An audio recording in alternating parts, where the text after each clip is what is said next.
এখন বিজেপি তো লাশের রাজনীতি করছে, ওরা তো জিততে পারবে না।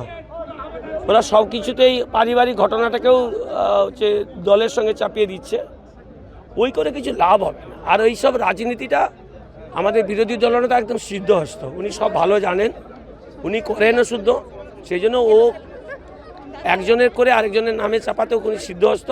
আমি ভালো করে জানবো, যেই করে থাকুক, যদি কেউ দোষী হয়, সে যেই রাজনৈতিক দল, তার কোনো পরিচয় নেই, যে বা যারা করবে তাদের বিরুদ্ধে আইনানুগ ব্যবস্থা নেওয়া হবে। এই মহাদেব বিশ্বাস আমাদের বিজেপির সক্রিয় কর্মী। মোদিজির যে গত আগামীকাল যে সভা আছে হলদিয়াতে, সেই সভার জন্য এলাকাতে ফ্ল্যাগ পর্যন্ত লাগিয়েছে এই বাসখানা এলাকারই বাসিন্দা। বডিটা যেভাবে আমরা এতে দেখলাম, এটা কোনোভাবে স্বাভাবিক মৃত্যু তো প্রশ্নই ওঠে না, এটা অস্বাভাবিক মৃত্যু এবং এটাকে ঘটানো হয়েছে এবং মার্ডার করা হয়েছে। এটা আমরা সরাসরি বলছি না, মার্ডার করাই হয়েছে। যতটা জামা বা এই টি শার্টের বাইরে যেটুকু বেরিয়ে আছে তাতে পুরো ছেঁড়া কাটার দাগ, পায়ে পর্যন্ত এই দাগ আছে।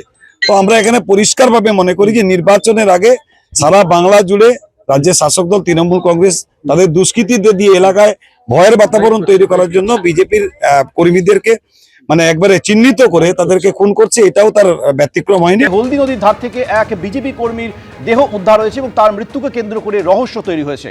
বিস্তারিত কথা বলবো, আমাদের প্রতিনিধি বিটন চক্রবর্তী রয়েছেন টেলিফোনে। বিটন, কি জানা যাচ্ছে? এবং সৌমেন, তোমাকে জানিয়ে রাখি যে এই হলদিয়ার ভবানীপুর থানা এলাকার যে বাঁশখানা জালপাই এলাকা রয়েছে, সেখানে কিন্তু গতকাল দুপুরবেলা এক বিজেপি কর্মী, যার নাম হচ্ছে মহাদেব বিশ্বাস, তার কিন্তু দেহ উদ্ধার হয়। তো এই ঘটনাকে কেন্দ্র করে কিন্তু ইতিমধ্যে রাজনৈতিক চাপানোতর শুরু হয়েছে, কেননা বিজেপির পক্ষ থেকে ইতিমধ্যেই দাবি করা হয়েছে যে এই মৃত্যুটা স্বাভাবিক নয়, রহস্য মৃত্যু, এবং পরিবার তর যেটা জানাচ্ছে আমাদেরকে যে তাকে খুন করা হয়েছে।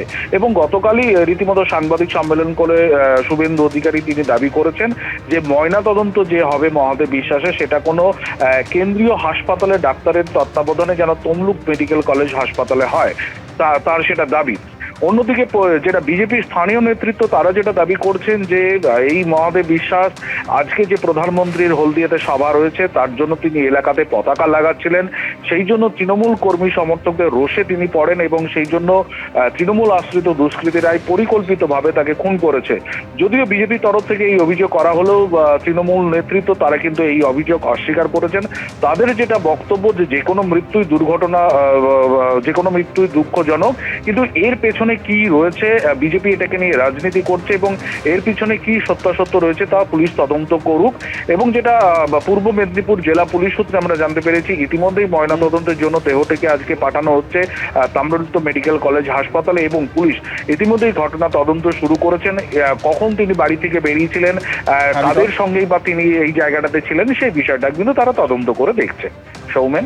বিটন, ধন্যবাদ। এই বিজেপি কর্মীর মৃত্যুর পিছনে তৃণমূলের হাত রয়েছে বলে অভিযোগ করছে বিজেপি, যদিও তৃণমূল যাবতীয় অভিযোগ অস্বীকার করেছে।